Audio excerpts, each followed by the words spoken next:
abençoe e nos fortaleça em mais uma noite de trabalho.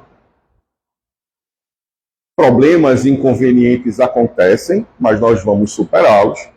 A proposta da nossa discussão na noite de hoje é falar um pouco sobre programação, planejamento espiritual. Tanto é que a pergunta para o início da nossa conversa é: será que você está cumprindo o que prometeu antes de encarnar? Será que você tem consciência de quais são os compromissos, quais são os seus objetivos para esta encarnação?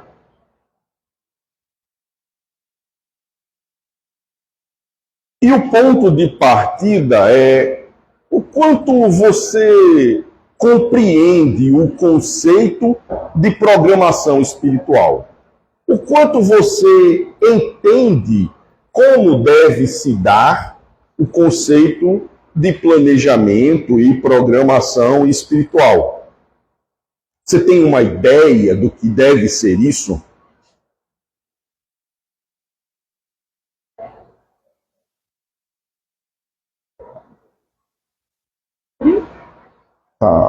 Tá voltando ao normal aqui.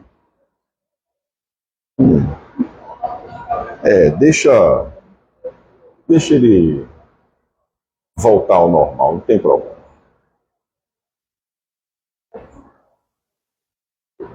Aqui tem umas imagens importantes, mas se não der, não tem problema. Vai sem as imagens.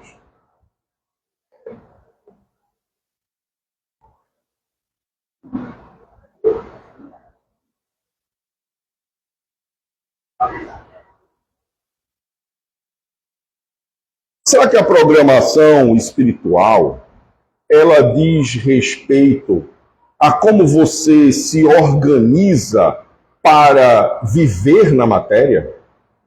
Será que ela diz respeito à constituição da sua família, ao seu trabalho, às coisas que vai conseguir adquirir?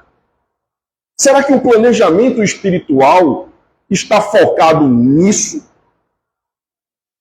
Ou será que é algo maior?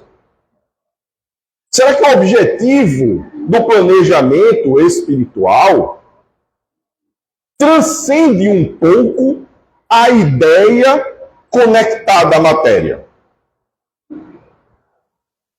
Eu vou tentar mais uma vez porque eu sou insistente, né? Do outro lado.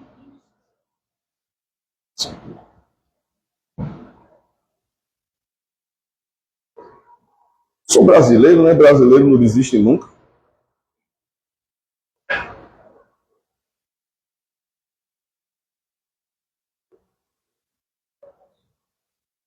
Bom, que pena. Tem uma opção aqui de trocar. Não, aqui ele já alterou a tela, ele já está conectado, a minha tela já diminuiu.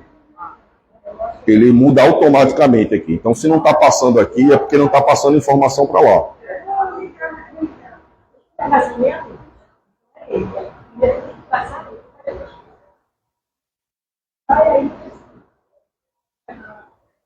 Mas tá. Então, a lógica é que nós vamos, ao longo da nossa conversa, para a gente não se perder muito hoje, nós vamos fazer alguns pontos de parada que são importantes.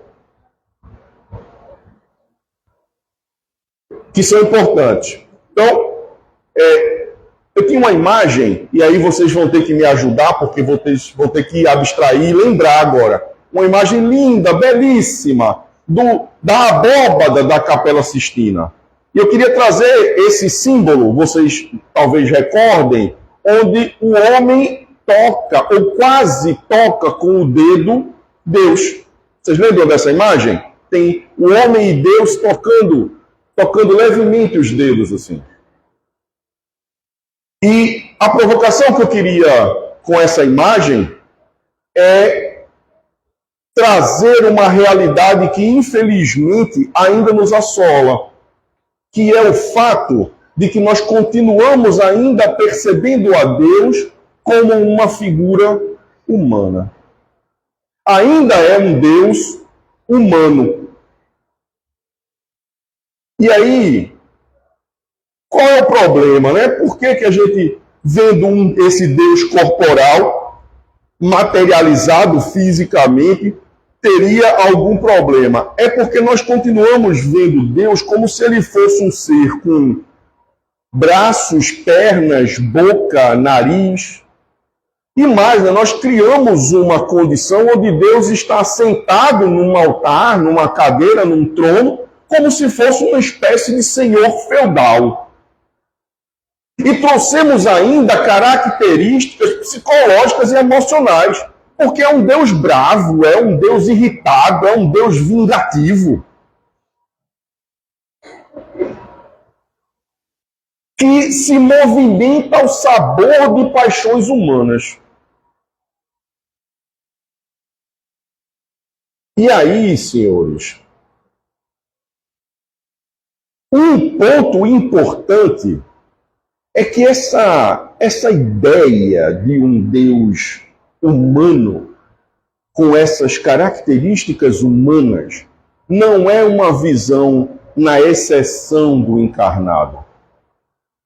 Seguramente, mais de 90% da população no planeta enxerga um Deus humano. E tem problema?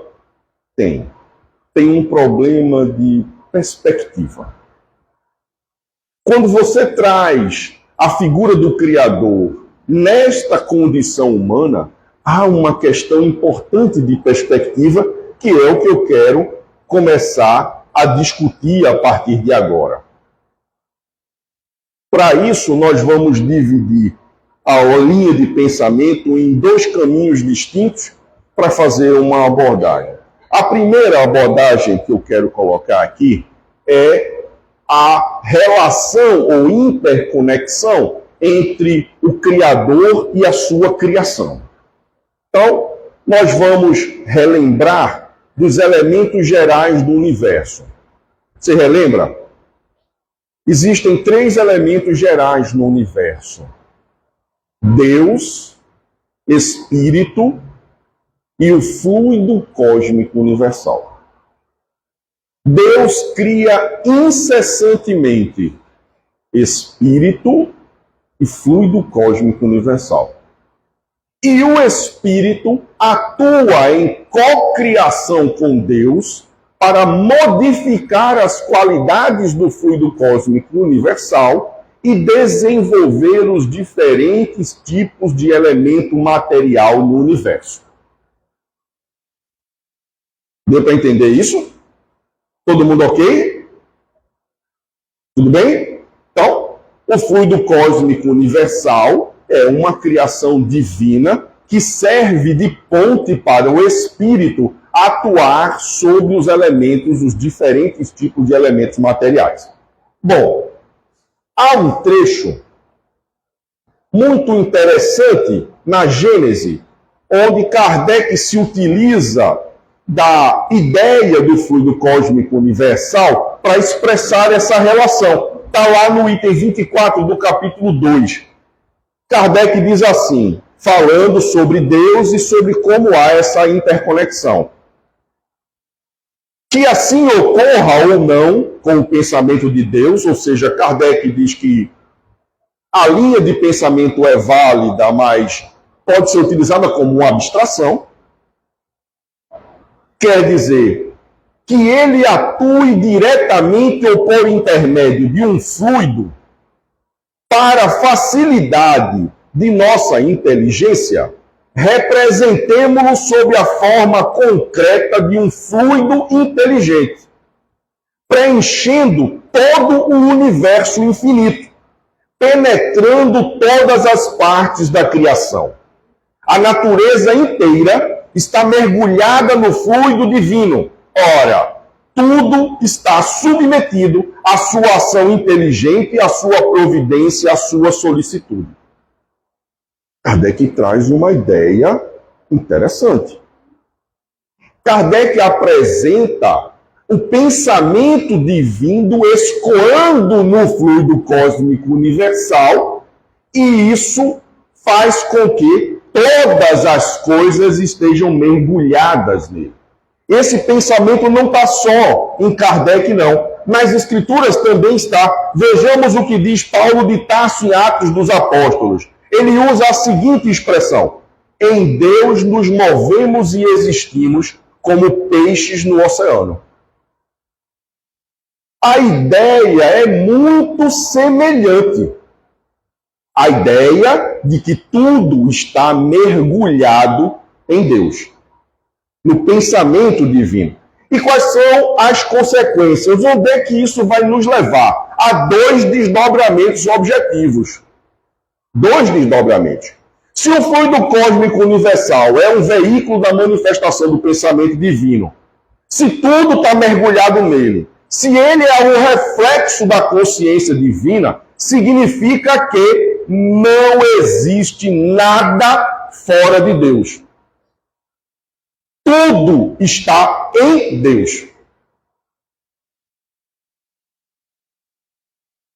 Vocês entenderam isso? Não há nada à parte.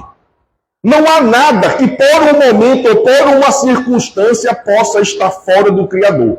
Tudo está mergulhado no fluido divino, na consciência de Deus. Ok?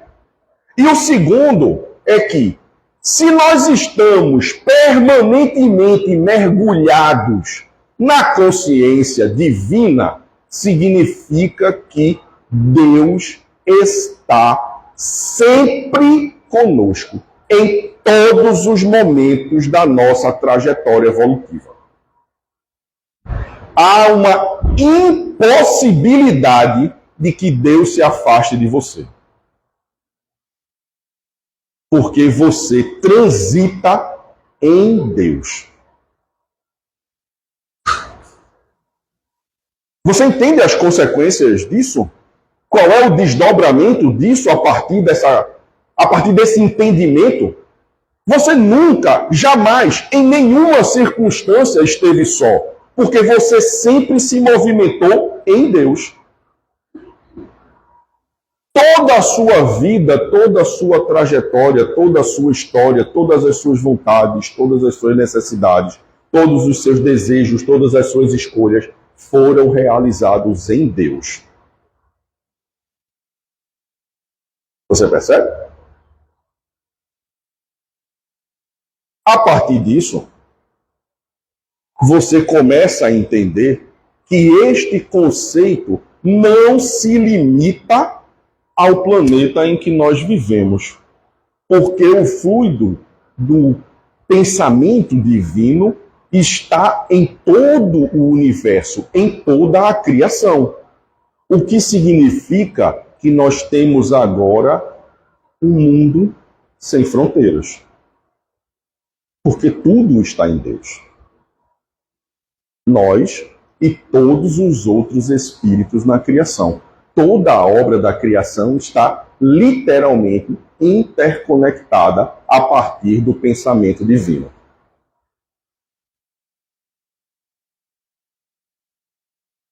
Tudo bem? Porque o mundo está em paz. Nós vamos chegar nisso. Porque essa é uma reflexão natural. Se tudo está em Deus, por que não estamos todos em paz?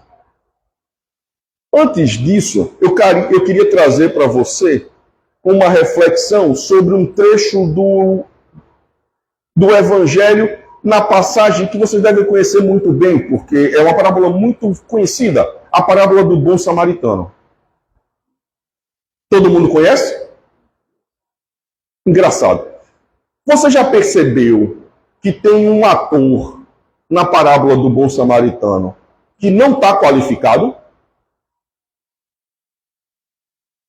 Tem um personagem que você não sabe quem é. Não tem as qualificações dele. Que é aquele que cai sob a ação dos ladrões. Todos os outros personagens são qualificados de alguma forma. Tem as suas características desenhadas. Mas aquele que cai, não. Há figuras de linguagem, porque ele descia de Jerusalém a Jericó, que era aquela cidade religiosa que representa a condição de contato com a religiosidade, para Jericó, que era o núcleo do dinheiro, da transação econômica e representaria o nosso apego à condição material. E nessa transição, ele sofre, ele cai diante da adversidade. E quando ele cai, outros personagens que também nos representam bem passam. E eles são qualificados. Mas o que caiu não. Por quê? Você já se perguntou? Por que Jesus não colocou atributos para ele? Porque ele representa todos ou qualquer um. Aquele que caiu podia ser você. Para que você possa começar a entender como é que eu me coloco na condição de ajudar o próximo, porque o próximo também sou eu. Eu também me enquadro na mesma condição daquele da parábola. Então, quando você começa a juntar essas características, você começa a perceber que há um Deus que não é Deus da terra, que não é o Deus da religião A, B ou C, que é um Deus de características universais, e que esse Deus universal foi trazido para tratar de forma igualitária toda a criação. Não há privilegiados, porque é uma inteligência superior dotada de amor infinito. E trata a tudo e a todos da mesma forma. E aí a gente vai chegar na sua pergunta. Porque se Deus tem essa compreensão toda, se tudo está mergulhado em Deus, se Ele é tão capaz e tão poderoso, então por que tantos conflitos? Por que tantos problemas comigo? Por que a minha vida é tão cheia de acontecimentos complexos, difíceis, dolorosos? Por que isso tudo acontecendo? E aí, nós precisamos agora entrar no segundo aspecto da nossa conversa.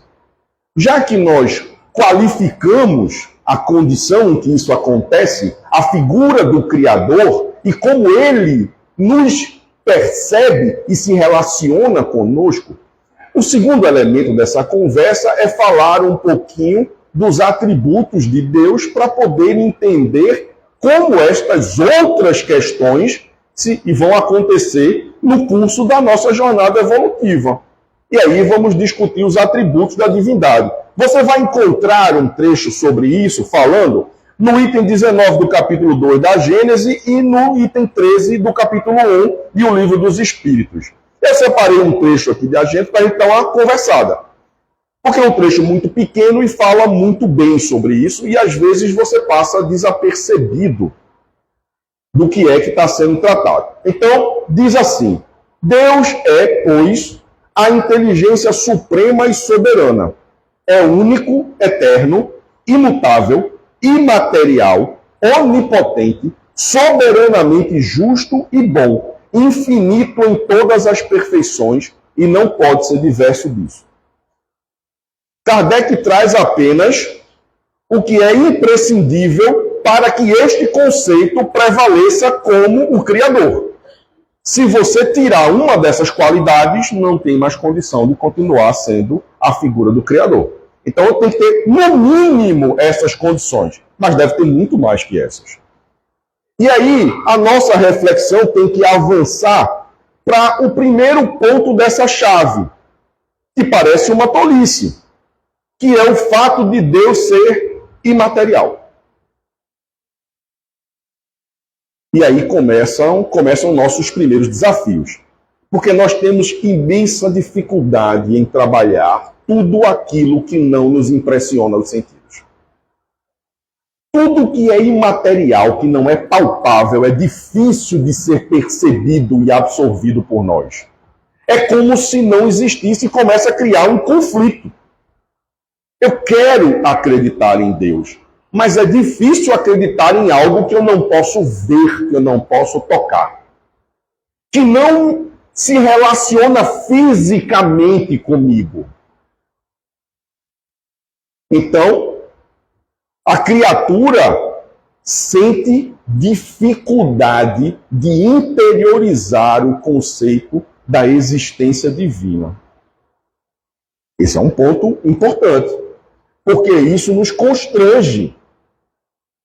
O que é importante perceber é que, apesar desse nosso constrangimento com a imaterialidade divina, Deus continua em contato conosco e nos auxiliando na trajetória, utilizando-se normalmente de elementos materiais para fazer isso.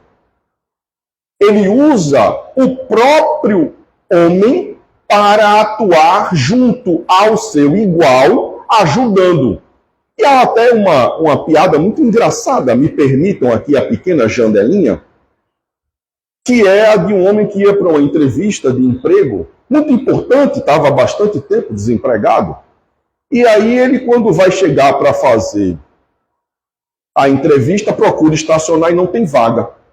E ele está muito próximo do horário.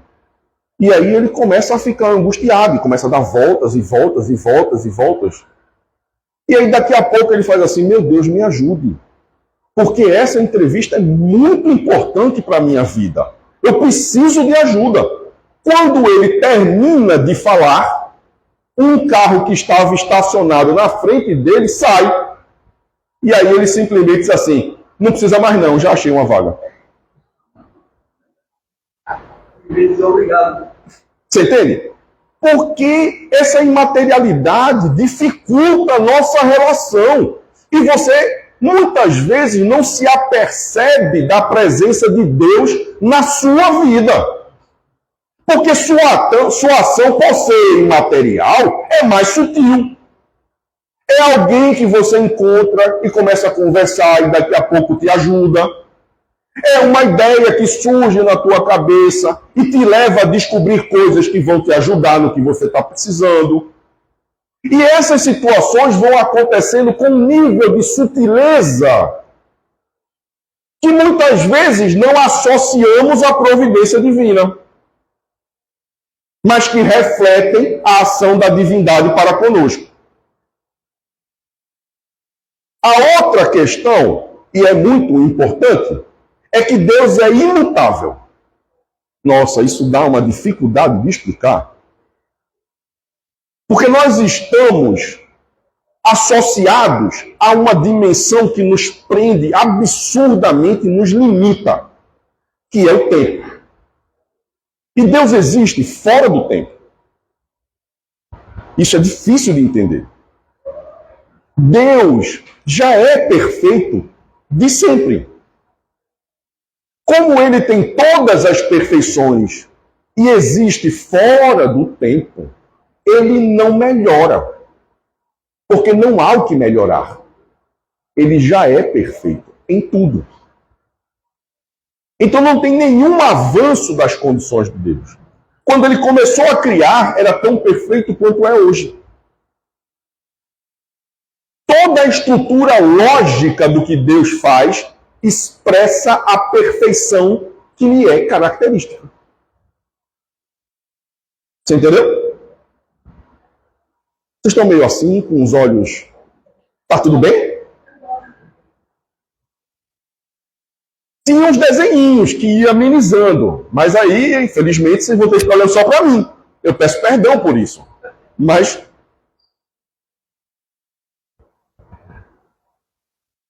outro ponto é que Deus é soberanamente bom e justo. E isso também dá uma confusão danada. Porque muitas vezes nós queremos segmentar Deus, fatiá-lo. Ele ou é justo ou é bom. Mas Deus é bom e justo. Não é ou. Ele é bom e justo. Então ele exerce a justiça, mas sempre com bondade. Sempre. Porque o objetivo do Criador é fazer com que a criatura possa resplandecer as características divinas que ele concedeu. E isso também é importante. Porque a justiça de Deus não é para castigar. Vocês já ouviram dentro da doutrina espírita que você está sofrendo porque é um castigo?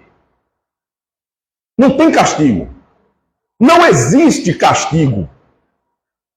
Porque não tem sentido. O objetivo de Deus não é e nunca será castigar você. Ele quer que você se torne um espírito puro. Para que ele vai lhe castigar? Ele pode lhe corrigir. Mas castigar não. E há uma diferença muito grande. Então as formas como ocorre a justiça divina são sempre surpreendentes. A matemática divina é diferente da nossa. Nós estamos acostumados a uma vida tão próxima da brutalidade que quando nós somos feridos, a nossa reação imediata é devolver na mesma moeda. Parece que a lei de Talião nunca deixou de vigir. Mas na matemática divina a estrutura é completamente diversa. Recordo-me agora, inclusive, de um caso, que talvez vocês recordem também, que é relativo ao André Luiz do livro Nosso Lar. Vocês lembram dele? Muito bem. No livro está descrito que André chega ao nosso lar, ele já começa a receber as visitas da mãe dele e ele não percebe, ele não sabe que ela está por perto. Leva um tempo, ele vai sendo preparado para entender a presença da mãe até que acontece o encontro. E depois que isso acontece, durante alguns encontros, ele questiona a mãe sobre o pai. Eles conversam, começam a conversar, e a mãe dá a entender que sabe onde o pai está. E ele fica um pouco constrangido com a situação, porque ele sabe que o pai tinha 2 amantes e desencarnou numa situação mais difícil, está numa região do umbral. Aí entra a matemática divina. Como é que a matemática divina opera nessa questão? A mãe dele diz a André: meu filho, eu já pedi ao alto e recebi a permissão. Eu vou voltar com seu pai.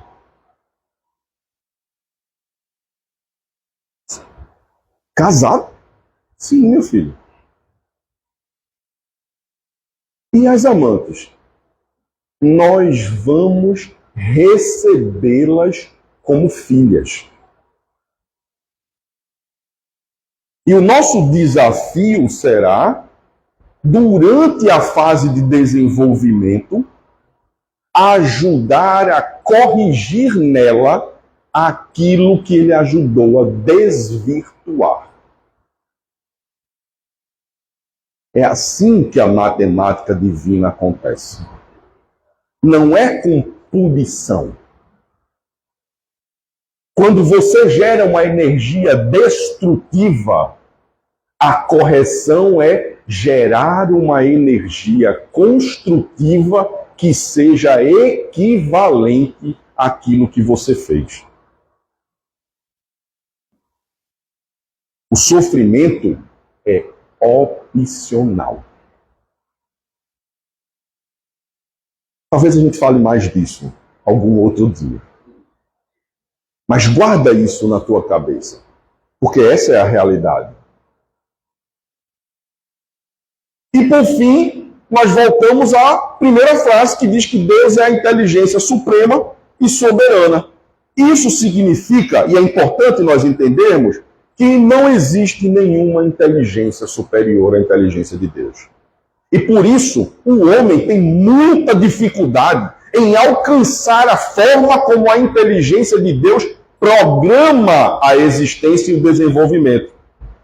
Porque nós não conseguimos alcançar o desenrolar da inteligência divina.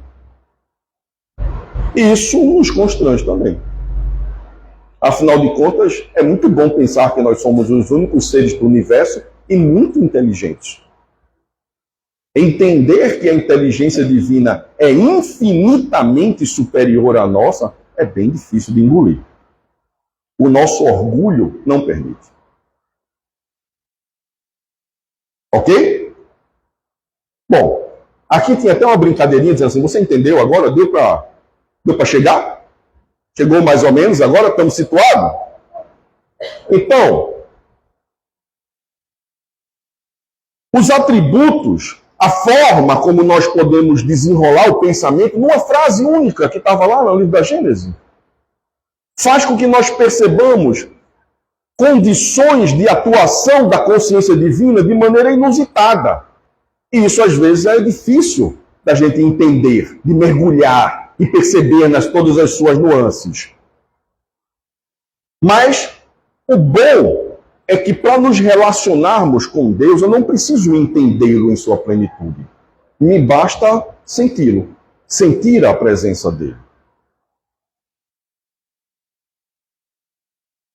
Agora a gente já consegue ter uma leve noção superficial da condição da divindade, como ela cria, como nós nos relacionamos com ela e quais são as características básicas para reger esse relacionamento. Agora a gente consegue começar a falar em programação espiritual, porque você vai começar a entender o que é isso. Então, o que seria o conceito de programação espiritual? Vamos lá. Agora tem várias questões. A primeira questão é o seguinte. Quando Deus cria, ele estabelece um plano divino. O plano que vai reger o seu desenvolvimento da condição de espírito simples e ignorante até um espírito perfeito. A tua programação espiritual não é uma programação de poucos anos, é uma programação de longos milênios. No curso que te leva de espírito simples e ignorante até um espírito, eu estou usando o termo espírito perfeito, mas acredito que todos lembrem que essa perfeição é uma perfeição relativa. Nós não conseguimos nos tornar perfeitos como a divindade. É uma perfeição inferior. Então, esse plano maior é o planejamento espiritual, desenvolvido pela consciência divina. Ok? Como esse espaço de tempo é muito longo, este plano maior é segmentado em pequenos pedaços. E esses pequenos pedaços são revisitados antes das experiências reencarnatórias. Vamos entender.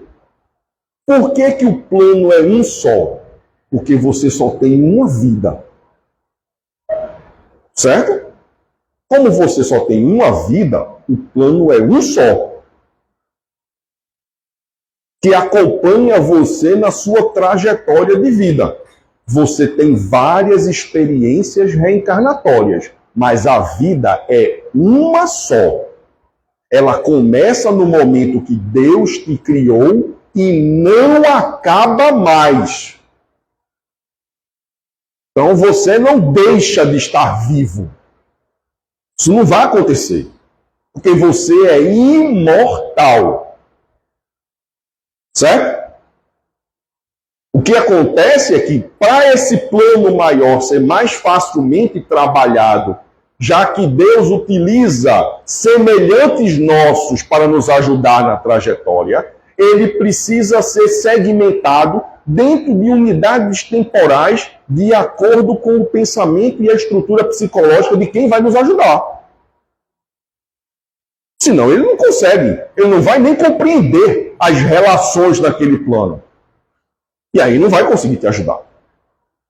Então, isso é fatiado, segmentado, e antes das encarnações, antes de propriamente cada momento encarnacional, há um pequeno ajuste. Mas você precisa entender que todo e qualquer ajuste que acontece nesse plano tem uma condição também muito importante, que eu acredito que a maioria de vocês nunca refletiu sobre isso.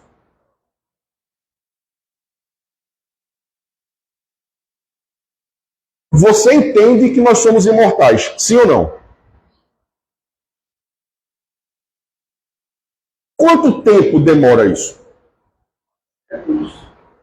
O tempo de que eu nasci, do que eu fui criado, até essa imortalidade. A gente está falando de quanto tempo?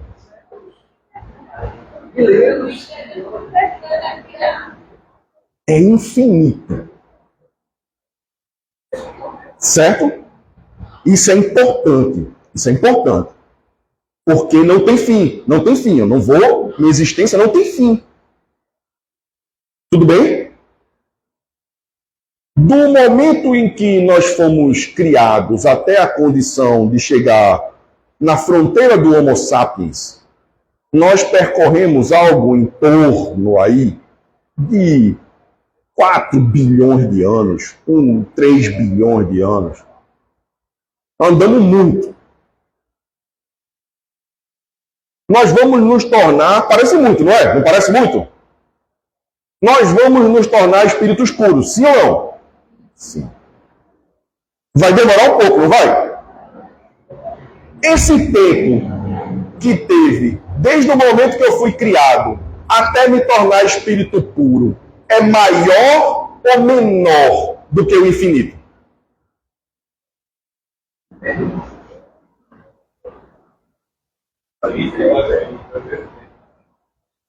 Vejam, provavelmente nós levaremos para nos tornar espíritos puros menos tempo do que levamos para chegar até aqui.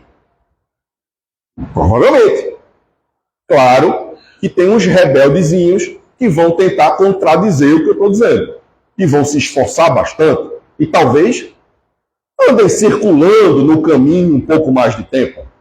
Mas, de uma maneira geral, à medida que você avança, a trajetória vai encurtando, porque sua consciência e percepção do que de fato deve acontecer, ela vai se ampliando e você redireciona melhor os seus esforços. Então, até chegar na fase da rebeldia, demora mais tempo. Depois de vencida a maior fase da rebeldia, você avança mais rápido.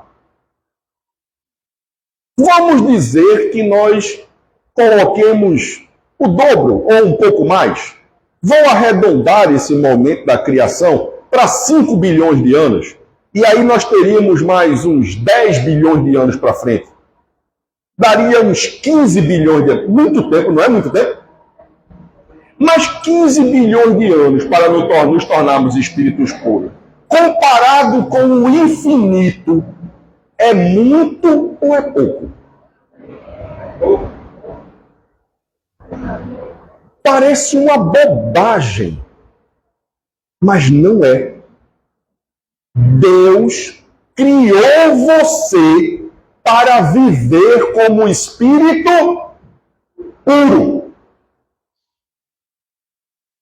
Deus criou você para viver como espírito puro. Há uma transição pequenininha até você chegar lá. Pouca. Porque Deus é amor. E em sendo amor, não quer que você sofra.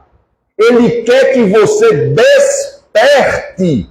E é totalmente diferente.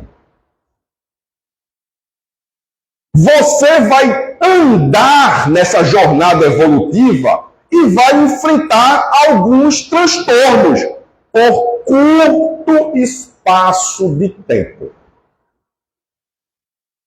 E logo se tornará um espírito bem-aventurado. Você entendeu? Então, a nossa dificuldade é, preso ao tempo, na dimensão do tempo, que enxerga do ponto de vista do encarnado, que é pior ainda, não só estamos presos ao tempo. A nossa percepção de tempo é sob a ótica do encarnado. Então nós contamos o tempo de encarnação em encarnação, que é um absurdo. Então, para nós, 100 anos é uma quantidade de tempo que parece que não tem fim. Mas 100 anos, do ponto de vista da eternidade, é um segundo. A encarnação é um flash. E nós contamos o tempo assim. Então, muda a perspectiva, você entende? Porque o trajeto até nos tornarmos espíritos puros parece ser infinito. Aí a percepção inverte. Aí falta força. Aí falta compreensão. Aí fica difícil de entender a presença de Deus cuidando de nós. Porque eu passo muito mais tempo sofrendo. Porque o meu ponto de vista, a minha condição de enxergar o processo é do ponto de vista do encarnado. E por mais que nós tenhamos sido apresentados à condição da espiritualidade, da vivência do espírito imortal, a gente não interiorizou isso. É um conceito, é um eu li no livro. Mas aquilo não está em mim. Porque entender e viver isso muda tudo. Muda tudo, toda a nossa história.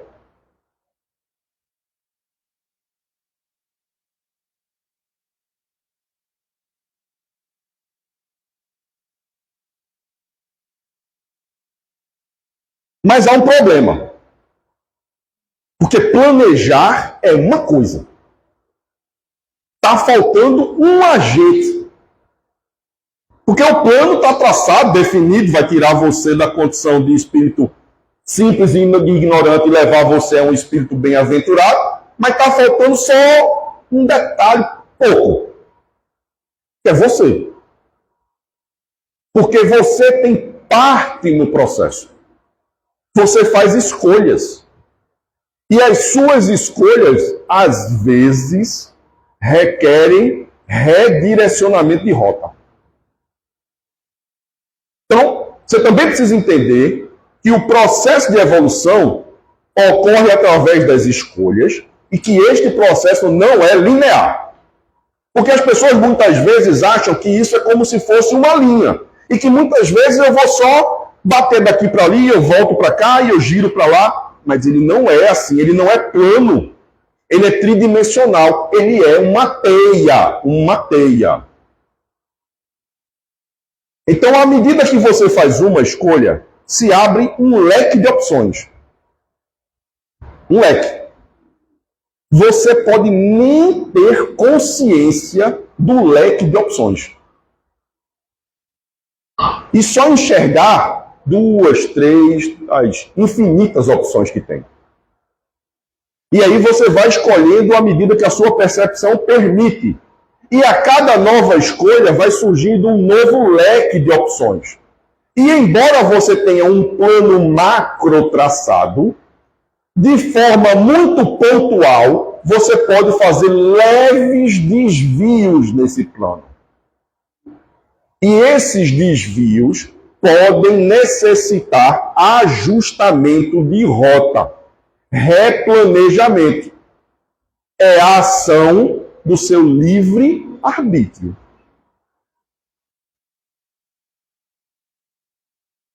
Vocês estão entendendo isso? Você entende que exercer o livre-arbítrio é uma conquista? Não é algo que lhe é dado. Você precisa conquistar. Porque para exercê-lo em plenitude, você precisa ter consciência das opções que você pode escolher. Se você sequer tem consciência, seu livre-arbítrio é parcial. Se você está com fome e alguém chega para você e diz assim, você quer um pão ou uma banana? Isso vai resolver o seu problema, não vai? Mas não são os únicos tipos de alimentação que você pode usufruir. São, mas você não sabe. Está desesperado. Alguém te mostra a opção. Você só enxerga aquele caminho. Você vai escolher um dos dois. Pode ser que nenhum dos dois sejam a melhor escolha para você, não pode? Mas você não entende. Exercer isso em verdade é dominar, ter a capacidade de perceber todas as escolhas que você pode fazer e entender conscientemente que a sua escolha não traz mal para você nem para ninguém. Aí você dominou integralmente o seu livre-arbítrio. Até lá, você vai ficar rodando como um GPS e uma vozinha dizendo, recalculando a rota, recalculando a rota, recalculando a rota, todas as vezes que você insistir em sair um pouco do planejamento. Mas entenda,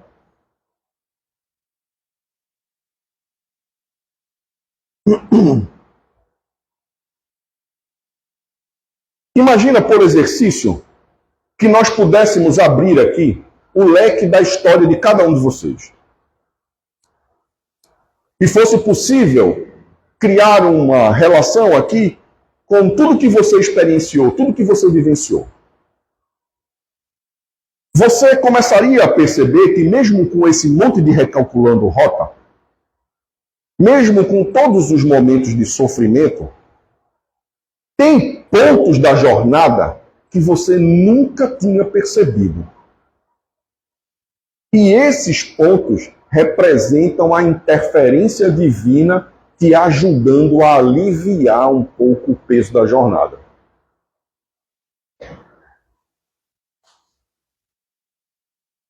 Se você fizer uma reflexão profunda na sua vida, começar a levantar os vários pontos da sua existência, você vai descobrir que teve momentos que você não sabe como ultrapassou. Porque a ajuda estava fora de você. E isso é importante. Isso é muito importante.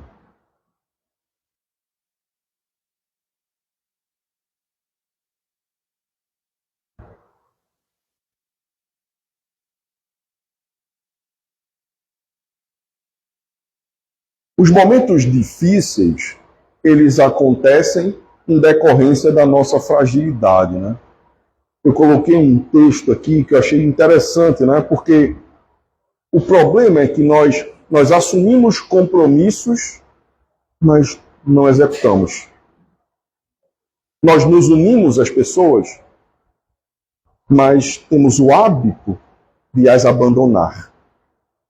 Nós fazemos planos, mas desistimos, não levamos adiante. Nós começamos acertando, mas aí o nosso egoísmo é mais forte. E aí começamos a fazer escolhas equivocadas. Começamos com profundo senso de honestidade e justiça, com muita dignidade, mas muitas vezes nos deixamos seduzir a ponto de perder completamente essa dignidade e assumir uma condição degradante. É aí que está a dificuldade. Nós temos dificuldade em nos ater conectados ao plano, à essência, ao propósito da nossa existência.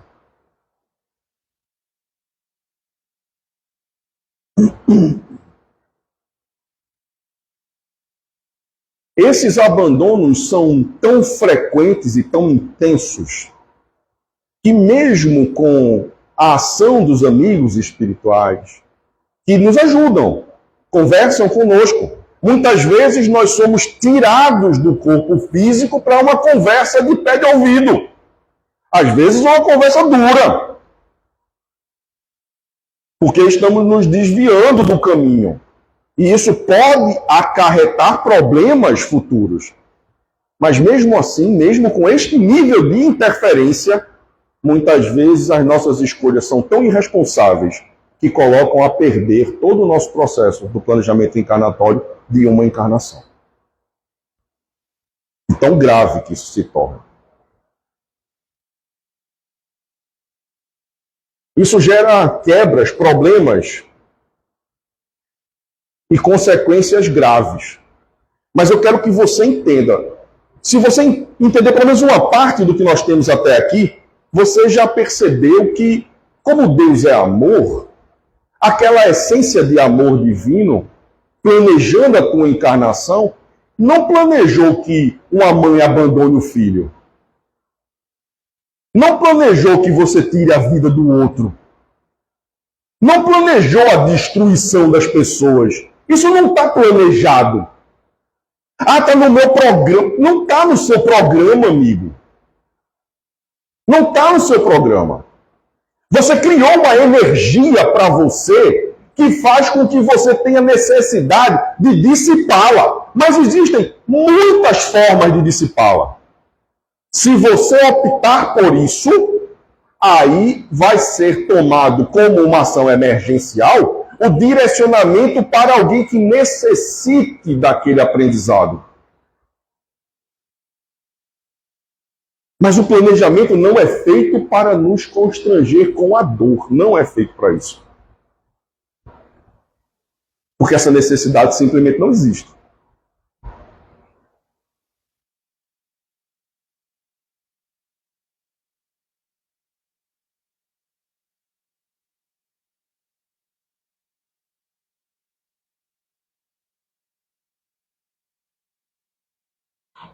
Eu tinha umas outras coisas aqui interessantes, mas eu estou vendo aqui o adiantado da hora e os momentos que nós, infelizmente, levamos aqui.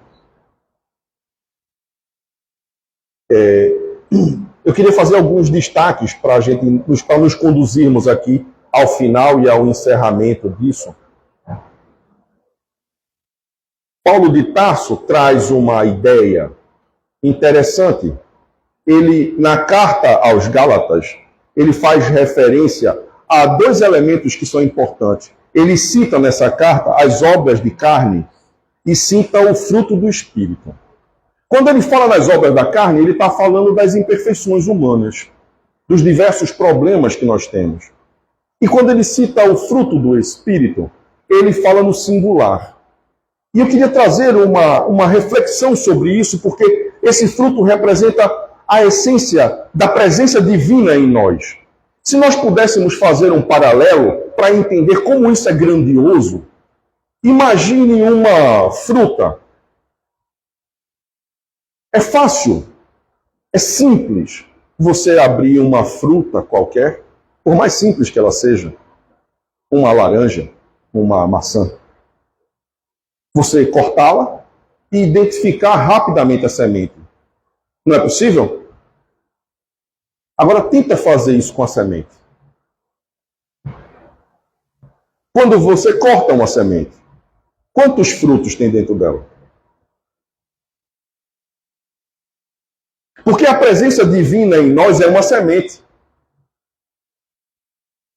Só precisa fazer o estardalhaço o que é o mal. Porque o mal é transitório, é passageiro, é efêmero, então ele precisa fazer muito barulho para dizer que está presente. O bem é fruto dessa semente divina. E quando você planta a semente divina e cuida dela, quantas árvores virão daí? Quantos frutos dessa árvore? O quanto ela vai render ao longo da sua existência? Isso vai fazer despertar em nós algo muito profundo e de profunda conexão com o divino.